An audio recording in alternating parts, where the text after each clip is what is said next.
Welcome to all of you. आज हम लोग क्लास 7 का साइंस देखेंगे, बिहार बोर्ड का साइंस देखेंगे। बिहार बोर्ड में 7 क्लास के साइंस में स्कूल वाला बुक में क्या सब दिया रहता है उसका डिस्कशन करते हैं। इस चैप्टर को समझते हैं कि आखिर इस चैप्टर में क्या दिया रहता है। देखिए, पहला चैप्टर का नाम है जल और जंगल। इसमें जल के उपयोग के बारे में बताना है, जल का सोर्स के बारे में बताना है। आपको पेज स्क्रॉल करके दिखा देते हैं। इसमें इंपॉर्टेंट पॉइंट ये हो गया कि 22 मार्च को कौन सा दिवस मनाया जाता है। 22 मार्च को जल दिवस के रूप में मनाया जाता है। 22 मार्च को जल के दिवस के रूप में मनाया जाता है। फिर यहाँ पे है सूखा के दृश्य से अगला क्लास में पढ़ना पड़ता है कि सूखा किसे कहते हैं, सूखा को परिभाषा करना पड़ता है। देखिए, पृथ्वी पर कितना प्रतिशत जल रहता है। खारा पानी का जो जल है, वो खारा पानी का जल कितना प्रतिशत है, 96% है। और यहाँ पे भौम जल कितना है, भौम जल 3% भौम जल है। उसके बाद 1% मृदु जल है। और इसमें पीने वाला 0.01% होता है। आगे नीचे परसेंटेज दिया ही होगा, स्क्रॉल करके देख लेते हैं कि क्या क्या दिया रहता है इस बुक में। हम लोगों को देखिए यहाँ पे जैसे कि ये अच्छा चीज़ दिया रहता है। बच्चों का नाम, बच्चा का नाम लिखिए, 3 बच्चा का कोई नाम लिख दीजिए, नाम लिख देना है। फिर पीने का जल कहाँ से प्राप्त करता है, वो नल से लेता है या समरसेबुल से लेता है या चापाकल से लेता है, कहाँ से व्यवस्था करता है। भोजन बनाने के लिए जल, भोजन के लिए कौन सा जल यूज करता है। स्नान करने के लिए कौन सा जल यूज किया, यानी कि मात्रा बताना है, कितना मात्रा, कितना लीटर, कितना यूज किया है वो बताना है। ये सब अच्छा चीज़ रहता है।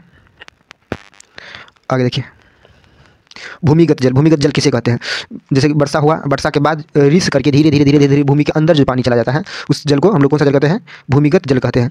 भूमिगत जल का अगर उदाहरण देखेंगे तो हो जाएगा नदी, हो जाएगा तालाब, हो जाएगा झरना, झील हो जाएगा, झरना नहीं होगा, झील हो जाएगा, पोखर हो जाएगा, ये सब होता है। देखिए, भौम जल ये मिट्टी का स्तर, और फिर जल भर, भौम जल के नीचे होता है जल स्तर, जल भर। उसके बाद या भवन निर्माण, यहाँ पे बताना है कि मतलब एक दिन में कितना आदमी जो है कि जल को उपयोग करता है। जैसे कि घर निर्माण में अगर आदमी कोई घर बनाता है तो कितना लीटर एक दिन में घर में पानी यूज किया, दुकान में कितना यूज किया, फिर कार्यालय में कितना, ऑफिस में कितना यूज किया, कार्यालय का मतलब तो ऑफिस। सड़क के निर्माण, अगर रोड बनता है तो रोड बनाने में कितना किया जाता है पानी उपयोग। उसके बाद सिंचाई, कोई फसल को सिंचाई करते हैं तो उसमें कितना उपयोग किया जाता है, ये सब बताना होता है। अगला है, इसमें भी बताना है कि पूर्व में सिंचाई के लिए उपयोग में लाए जाने वाला स्रोत, यानी कि पहले जो है पानी कहाँ से लाया जाता था उपयोग करने के लिए, ये बताना है। देखिए, यहाँ पे कुछ दिया हुआ है पॉइंट ठीक ठाक। जल संसाधन, भूमि पर जल कहाँ कहाँ मिलता है, तालाब, नहर, आहार, चर। तो ये सब भूमिगत जल की उपलब्धि सतह से काफ़ी निकट है, यानी कि जो जिस पर मानव निवास करता है भूमि का स्तर पर, उससे ज़्यादा अंदर नहीं है, कम ही स्तर पर पाया जाता है। भौम जल की उपलब्धता काफ़ी नीचे है। ये इंपॉर्टेंट पॉइंट है, ये सब पढ़ने वाला पॉइंट है। उसके बाद नीचे देखते हैं जल प्रबंधन। जल प्रबंधन की जल की व्यवस्था कैसे किया जाता है, कहाँ से किया जाता है, शहर में कैसे किया जाता है, गांव में कैसे किया जाता है।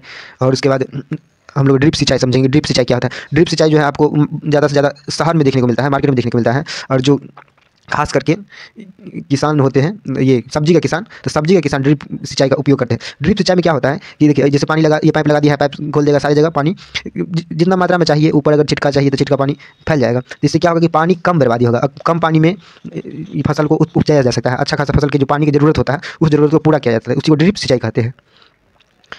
आगे देखिए, आगे कौन सा टॉपिक दिया हुआ है, जंगल दिया हुआ है। अब जल के बारे में यही था। देखिए, जल के बारे में जो होता है जल स्रोत यानी कि हमको जल कहाँ कहाँ से मिलता है, नदी से मिलता है, तालाब से मिलता है, समुद्र से मिलता है, झरना से मिलता है, झील से मिलता है, आदि और भी जगह होता है। उसके बाद बोला जाएगा कि दैनिक जीवन में जल के उपयोग बताइए। जल का उपयोग कहाँ कहाँ करते हैं, तो जल का उपयोग हम लोग कहाँ करते हैं, नहाने में करते हैं, खाना बनाने में करते हैं, कपड़ा धोने में करते हैं, और सारा जगह पर करते हैं। तो ये सब 3-4 पॉइंट ऐसे ही लिख दिया, 2 नंबर के क्वेश्चन में पूछा जाता है तो लिखा जाता है। फिर जंगल के बारे में, जंगल हम लोग किसे कहते हैं, जहाँ पे पेड़ की जो मात्रा होता है, पेड़ की जनसंख्या जो होता है काफ़ी ज़्यादा होता है, उसी को जंगल कहा जाता है। पेड़ से घिरे हुए क्षेत्र को जंगल कहते हैं, आसान भाषा में हो जाता है। जंगल में फिर निवास करने वाले जीव होते हैं, उसका दैनिक जीवन कैसे होता है, दिनचर्या कैसे होता है, ये सब समझेंगे। फिर किस तरीक़ा से वन में निवास करने वाले जीव को परेशानियों का सामना करना पड़ता है, ये सब समझेंगे।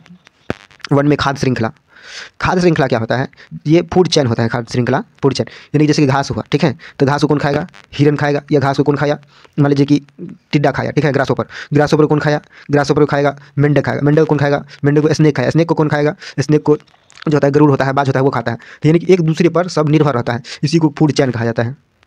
फूड चेन के दौरान जो होता है, पहला स्तर होता है पोषी स्तर, इस स्तर से दूसरे स्तर में 10% ऊर्जा का स्थानांतरण होता है। इसमें 10% ऊर्जा का स्थानांतरण होगा, इसमें इससे 10% ऊर्जा का स्थानांतरण होगा। अच्छा दिया हुआ है, अच्छा चीज़ दिया हुआ है। वन की मिट्टी, यानी कि मिट्टी के अगर कटाव होता है, मिट्टी कटाव को मृदा अपवर्तन कहा जाता है। तो मिट्टी कटाव के लिए हम लोगों को वन किस तरह सहायक है? वन लगा देने से मिट्टी की जो अपवर्तन होता है बहुत कम होता है। वन से हम लोगों को फायदा क्या है? इतना ही तक इस चैप्टर में बात दिया हुआ है, इतना ही चीज़ दिया हुआ था। जल के बिना जीवन संभव नहीं है। इनकी मनुष्य का सबसे पहला जरूरी चीज़ क्या है? वायु, और दूसरा जरूरी चीज़ जल है। उसके बाद देखिए, जल की 3 अवस्था होता है। कौन कौन होता है? Solid, liquid, gas. जल के 3 अवस्था होता है, यानी कि ठोस, द्रव, गैस। जल चक्र द्वारा जल की आपूर्ति बना रहता है। जल चक्र किसको कहते हैं? जल चक्र समझते हैं। देखिए, जैसे कि यहाँ पे पृथ्वी पर जल है, ठीक है, धूप निकलेगा, ये वाष्प बनेगा, ऊपर उठेगा, वाष्प बनने के बाद फिर जाएगा बादल में, बादल बनेगा, फिर बादल बनने के बाद क्या होगा? बादल बनेगा, बादल बनने के बाद फिर से वर्षा होगा, वर्षा होने के बाद फिर से जमीन पे आ जाएगा। तो इसी ये फिर से रिपीट हो जाएगा, फिर से यही होगा, वाष्प गर्म होगा, वाष्प बनेगा, फिर से बादल बनेगा, फिर से वर्षा होगा। इसी को जल चक्र कहा जाता है। आगे देखते हैं हम लोग इसका क्वेश्चन क्या क्या है इस चैप्टर में। निम्नलिखित कथन सत्य है अथवा असत्य? सत्य असत्य चूज करना है। वर्षा जल का चरम स्रोत है। वर्षा जल का चरम स्रोत है, यानी कि जल का मुख्य स्रोत क्या है? वर्षा है। हाँ, सही बात है। और ये खाली स्थान को भरना है। उसके बाद कुछ इस टाइप से क्वेश्चन है। चलिए, आप लोग को हम क्या करते हैं, अगले क्लास में, अगले लेक्चर वीडियो में इसका क्वेश्चन आंसर और जो इंपॉर्टेंट पॉइंट है उसका डिस्कशन करा देते हैं। Okay, bye, thanks.